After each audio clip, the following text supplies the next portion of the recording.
প্রতি বছরের মতো এবারও সৌদি আরবের সাথে মিল রেখে বাংলাদেশের বিভিন্ন জেলায় পালিত হচ্ছে ঈদ উল ফিতর।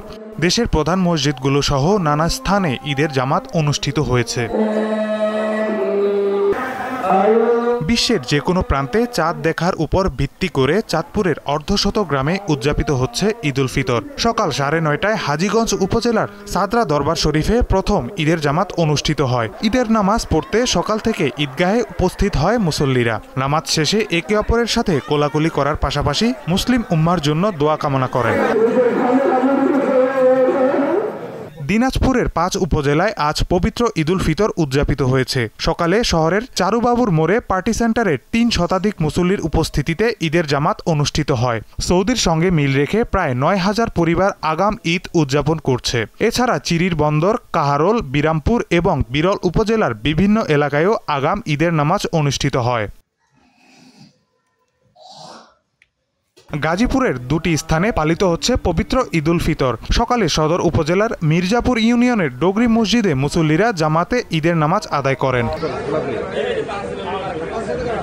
পটুয়াখালীর 22 গ্রামের প্রায় 25,000 মানুষ আগাম ঈদ উদযাপন করছে। সকাল 9:45টায় কলাপাড়ার ধানখালী ইউনিয়নের শাহ সুফি মমতাজিয়া দরবার শরীফ মাঠে প্রধান ঈদ জামাত অনুষ্ঠিত হয়। এছাড়া সদর উপজেলার 4 গ্রাম সহ কলাপাড়া, রাঙ্গাবালী, গলাচিপা ও বাউফল উপজেলার বিভিন্ন গ্রামে ঈদের জামাত অনুষ্ঠিত হয়।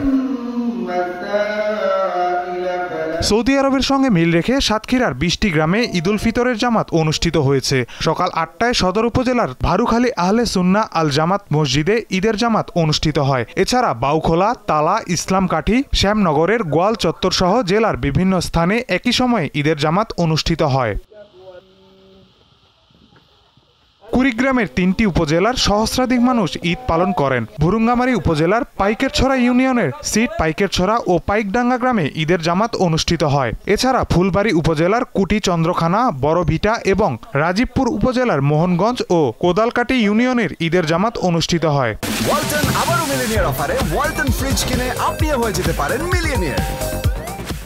এছাড়াও মাদারীপুর, শরীয়তপুর ও বরগুনা সহ দেশের বিভিন্ন জেলার বিভিন্ন জায়গায় পালিত হচ্ছে ঈদ উল ফিতর। মাহিদুর রহমান, দীপ্ত, বার্তা কক্ষ।